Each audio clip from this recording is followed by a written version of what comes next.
My boyfriend unalived himself after I cheated and left him.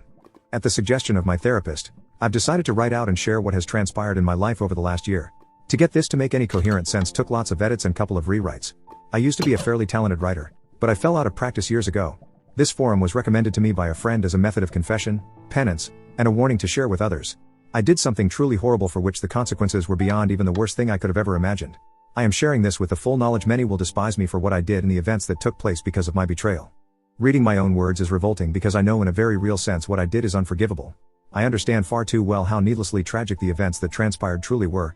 My hope is simply that my story can be shared with anyone, in any relationship, and perhaps some future betrayal won't happen. More specifically, I hope someone who is currently cheating on their significant other or even thinking about it might read this and it makes them pause. Many might think my example of what can go wrong being unfaithful is an extreme rarity that seldom occurs. I've been told by people far more knowledgeable than I am, that my situation is sadly far from unique. But I'm willing to take the hate I will receive by sharing this, if it keeps even one person from breaking the heart of someone they love. I am a 28-year-old female, and I was married to a wonderful man I will call William. 8 months ago, my husband confronted me with proof I had been both emotionally and physically unfaithful. A few days after he confronted me about my infidelity, my husband committed unalived. I realized just typing those words out has caused people I don't even know, to hate me. I couldn't believe I had the capability to do something that evil to harm someone I'd loved since we were children. But I did it. If you'd asked either me or William if either of us would ever be unfaithful, we both would have laughed. But to my own shock and surprise I allowed myself to lose focus and strayed. I knew it would destroy him if he ever found out. But I took the heart of the man I loved and crushed it so cruelly he couldn't endure the pain of this life anymore. Those of you thinking right now that I don't deserve to be breathing, I agree with you. I agree with you so much I've attempted on 2 occasions to make that a reality. I'm assured there is a reason I'm still here. For the moment I've convinced myself that the longer I live, the more I suffer, and I don't deserve the mercy of unalived if we're being honest. William and I grew up together. I can remember my very early youth and at no time in my memory did I not know William. We were in the same Sunday school classes, public school classes, and our families had been friends long before he and I ever came along. He could always make me laugh. Kids can be mean, but William never was. I realized I thought he was cute in 6th grade. It wasn't an official crush until high school. William and I had been our one and only loves from early high school all the way through college together. We were best friends and cherished each other so much. After graduation we took a year to get good stable jobs near our families and decided to get married. We took vacations together. We made love at any moment we got the chance. We were ravenous for each other. The only time intimacy was at the table was during that time of the month. But we'd make love for hours. Beautiful moments of passion. And I threw it all away for something tawdry, cheap, and worthless. We were planning to have children. We knew their names. We were both virgins. He was my first everything and I was his first everything. Part of me wishes I could say I had a drunken one-night stand. Tried to keep that from my husband. But he found out. No. I got emotionally and physically involved with a man who was inferior to my husband in every way, shape, and form. I didn't even consider the possibility that a friendship with another man could lead to an attachment forming. My husband and I had a strong marriage. As foolish as that sounds to say now, we really did. My husband was the epitome of strength. I was the one who was weak. Though before this, I considered myself a strong woman. It's just that no one ever told me that while our relationship was so very strong, no relationship is bulletproof. There is not a day that goes by that I don't wish someone had walked up and shot me the minute before anything I did became secretive. It is an indisputable fact the world would be a far better place with my husband here and alive instead of me. There is no rationalizing away truth like that. I had so many chances to stop it before anything happened, and I had absolutely no reason to allow anything to happen. After a brief and heated conversation, he walked out, and I never spoke to him again. I tried to contact him in any and every way I could think of. My God, I tried to reach out so many times just to let him know that I am truly sorry. Just to know I hate what I did. My text to him never showed anything but an unread status to me. So, I doubt he read any emails or heard any voicemails either. But everyone said I needed to give him space and time to think. 2 nights after William confronted me, at 3:17 a.m. there was a loud knock at the front door. I turned on the lights. I thought at first it might be someone in a drunken stupor wanting to curse me out or worse. Then there was another loud knock, and I threw on a hoodie before heading to the door. When I opened the door to see 2 policemen, I knew. They could have been there for many things, but I knew in an instant why they were there. Their words telling me that my husband's body had been found due to an apparent unalive destroyed me. I dropped to my knees and wailed a shriek of agony. I tore at my skin and hair as the police tried to calm me down. By the time the EMTs got there, I was sitting on the steps rocking back and forth repeating that I was so sorry. Yeah, there was no way I was making it to the funeral even if William's family had allowed any of my family to attend. I was kept sedated for days. The first thing I wanted to do when I got out was visit William's grave. But nobody knew where his parents had him buried. They had every right, but that cut deeply. And I tried to cut deeply that night when I tried to take my life for the first time. I've now been hospitalized twice for attempted unalived. Not asking for pity. In fact, I don't want it. Nothing can take this heartache away, and nothing can even numb it. Part of me wishes I had somehow forced him to see me just for a mere moment to tell him how sorry I am and that I knew our marriage was over. But I didn't get that. No, I didn't deserve it. And I have to face the fact that what I did was in fact so vile that making my husband see me might have forced him to take his life even sooner. Many people have said to me my actions were what led him to take his life.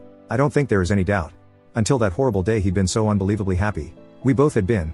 He left no unalive note to verify I was his cause of death. But we had been so happy. We loved spending nearly every moment together. To go from that kind of bliss to that kind of grief in such a short span of time ended him. I ended him. My words, actions and thoughts betrayed us both. Regret doesn't kill you. If it did, I would have died before my husband ever confronted me. When COVID hit, William and I quarantined together. I was fortunate enough to teach for an exclusive private school. The benefactors assured us our salary was paid as long as the need for isolation persisted. William worked from home, and made a lot of progress on a project he was placed in charge of. The entire world was worried and afraid. But we had each other, and we so enjoyed making the most of it. Watching movies in bed, feeding each other food, playing like two little kids. I am utterly, truly, completely sorry to those that lost a loved one due to that horrible disease. What the world went through was a literal plague upon humanity that caused so much needless death. But my husband and I got closer in those weeks than we ever had before, and our bond had been strong. We joked about how so many people were hating having to spend time with family or God forbid their wife or husband. We simply couldn't get enough of each other. After the first month we had to agree to limit intimacy to once a day for about a week. Our only argument the entire quarantine was about having to do laundry just to put clean sheets on the bed yet again. And I cheated on that man, which drove him to exit this life due to my evil actions. A man I had such a close bond with. I was an idiot in so many ways. But for me to think because of that bond, no temptation was enough to get me to stray was idiocy. I hate myself in so many ways for so many reasons. But knowing I had it all is the most difficult pill to swallow. My affair was atypical of most in many ways. Some aspects of the relationship and betrayal were slightly less vile. Some were colder and even more evil. The man I had an affair with I will call Paul. I first encountered him in group Zoom meetings during the pandemic. I found him brash and smug with no valid reason to act that way. He was the school's lacrosse coach, and I remember in those Zoom meetings being glad that as an English teacher I would have to interact with him very little. The first time we met face to face we shook hands and had some small talk. There was zero attraction, at least for me toward him. But I didn't sense any lustful attention emulating from him toward me. During that introduction I learned he was engaged, and I told him I was happily married to a man I adored. No sexual tension, nothing even hinting that would ever be a possibility. The school began allowing half the staff in all areas and half the students to attend school for a week while the other half used Zoom. The next week the other half would attend on site and vice versa. That was supposed to assist with social distancing and the students' feelings of isolation. While eating lunch one day before my next class began, I got an email from Paul. He had written out some toasts and jokes for his upcoming wedding and wanted me to edit what he'd written. I was used to being sent writing to edit, so that was nothing I felt important enough to tell William. Coupled with the fact it all pertained to Paul's wedding and I saw no reason to give my husband a boring detail about that day. The email contained a toast to his parents as well as to the parents of the bride. I took what he'd said and added a few phrases to pull at the heartstrings of all who attended. The jokes directed at his brother, the best man, were absolutely hilarious but a little vulgar for my liking at a wedding. I said as much when I sent back his edited speeches. He laughed and said I just don't know his family and that ball busting was a family tradition. That email exchange began several months of corresponding back and forth. But as difficult as it may believe, not until the very end did anything become inappropriate. Not once did anything become flirtatious or sexual.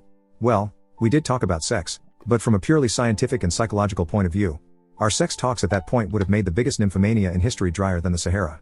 There was nothing emotional or physically stimulating to those conversations, and I enjoyed our corresponding due to the fact I was certain there was no temptation on either end. We discussed race, politics, religion, science, sports, all the things people are hesitant to discuss due to differing opinions. Some of the discussions even got heated. I was called a prude more than once due to my opinions about sex. Yes, I proved him wrong. But I wish to God he'd been right. For the longest time all of this took place during work hours. My husband and I had a landline for emergencies. But as soon as we entered the door at home our smartphones were turned off. Paul didn't even have my number to text until I emailed him with a zinger at the end late in the day. He demanded my number to refute what I'd sent. Dozens of other coworkers had my email and I thought nothing of that. I seriously don't think Paul had any interest in pursuing me either, as at the time he was smitten with his fiancée. But about a month before their big day Paul found out his girlfriend had been carrying on an affair with her high school boyfriend for over a year. He was in shock and deeply hurt by the whole situation. I unwittingly became his person to vent to. I don't know where in our string of conversations that things crossed a line. But I began to feel truly sorry for Paul. I truly despised his fiancée for what she'd done. And I saw nothing wrong with that. But after a particularly rough night for him he came to school looking frazzled and I could tell he'd been crying. I gave him a hug and talked to him a bit. He asked if I could stay after school to talk. Since I had a couple hours after work each day before William got home, I agreed.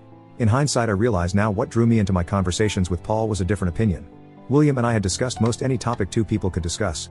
I knew before his reply what William would say when I asked him a question the vast majority of the time. I guess I wanted a surprise when I talked or verbal conflict. It was stupid, pathetic, and weak. But that is what led to the affair. Things with William were ideal, and we spent every available moment together. I had mentioned a coworker named Paul in passing to William. But as there was truly nothing going on, I didn't expound upon anything and he saw no reason to pry. When Paul started seeing a new woman, I felt no jealousy and honestly only happiness for him. But William had to go out of town to a construction site in Tulsa for 3 weeks. While he was away, we FaceTimed every day and I missed him morning, noon, and night. But with sudden spare time I found myself also texting with Paul just to pass the time. Instead of an occasional hour or two after school, Paul and I often had time to grab a bite to eat and a drink or two before heading to our separate homes. Oddly enough, the thing that led us to become physical was me being a klutz and the school nurse not working that week. I sprained my ankle one day walking up some steps to go get lunch. Since the nurse was not on site, I went to Paul assuming he as a coach had numbing spray or an ace bandage. He was working on my ankle when I happened to notice he had an apparent erection. I was a bit taken aback he was getting aroused in some way, until I realized from his position he could see slightly up my skirt. I have to admit for a moment I found the fact I was turning him on was stimulating in some way. I adjusted myself to see if a slightly better view would get him more worked up. He called me out on it. I laughed and told him he could work out his frustrations with his new girlfriend. Suddenly he kissed me, and I pushed him away. He kissed me again and I didn't. We made out for a few minutes before I realized what I was doing. I hurriedly got out of his classroom and made it down the halls to my classroom. I sat in disbelief of what had just occurred. I didn't plan for it to happen and I was certain Paul didn't either. I didn't know if I should call William and tell him that moment or wait until he got home that night. But when I talked to Paul after classes he apologized, urged me not to bring any conflict into my marriage and remain just friends. I didn't want to give William more to stress about as he was out of town and focused on his job assignment. After talking with William that night about how things were going in Tulsa I decided to wait and tell him when he got home. His company was having some issues with the client having the manpower to keep the project running smoothly. There were things William could not get done due to the delays which meant he had to spend 2 extra weeks in Tulsa. Paul was there for me to discuss what had happened between us. I couldn't tell any of my women friends.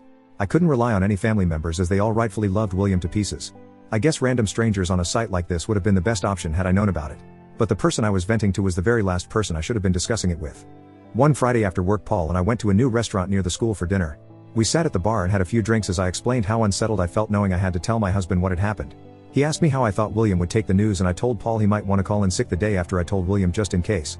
He asked if I seriously thought William would beat his ass and I told him no. But I knew it would mean the end of Paul and I conversing and messaging, and rightfully so. Paul confessed he didn't think he would have made it through his breakup if it hadn't been for me.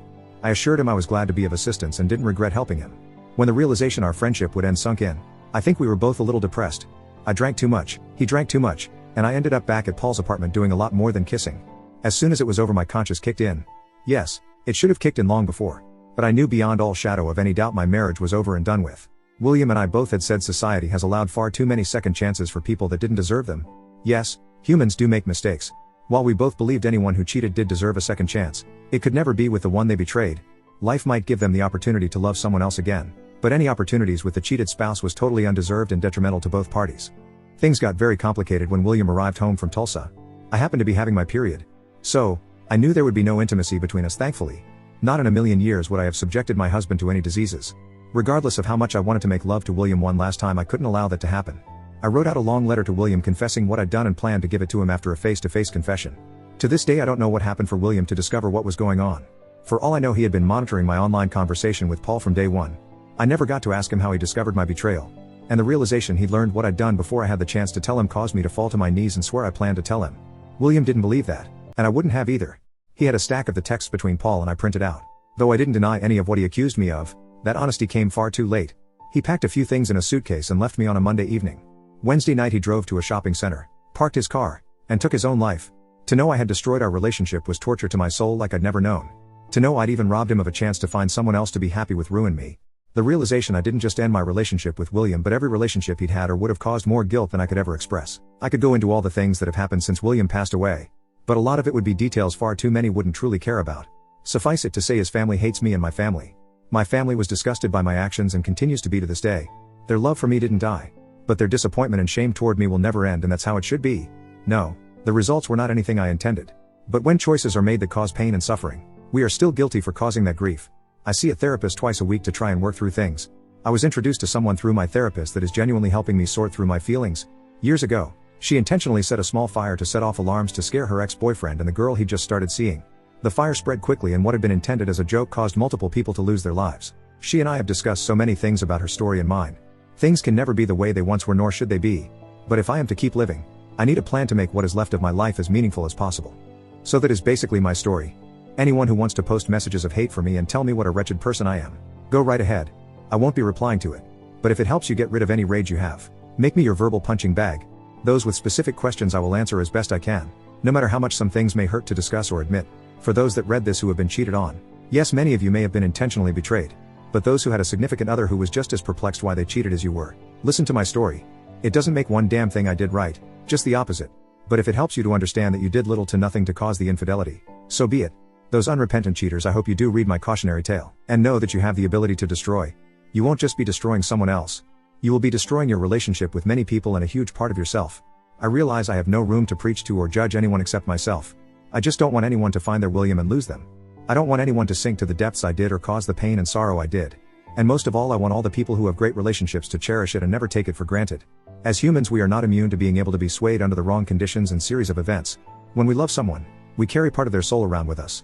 Just one betrayal makes it impossible for that person to hold that piece of you again. I had my husband's heart in my hands, and I now deserve the fact I will never again hold his heart. Nor will he ever again hold me. This life has far too much pain without harming the very ones we love. And love is far too precious to risk on anything. TL/DR, I cheated, which caused my husband to commit unalived mere days after confronting me. This is intended as a final response update. First, someone shared a link to a post asking if William posted it. William didn't have read it that I know of, and considering he's been dead a year, I doubt it was him. That was a sad story as well. I truly hope they opted not take his own life. For those trying to psychoanalyze me to make some sense out of the things I've done, I appreciate the effort even if it was for your own self-interests. None of the many professionals I have seen so far have a good theory as to why I let things happen. I feel like there should be some valid reason why I did what I did too. I just can't come up with one. And it wouldn't be a valid reason to do what I did if I found one. For those that swear this is fake, I can't fathom a reason anyone would post this for a reason other than to warn and perhaps help.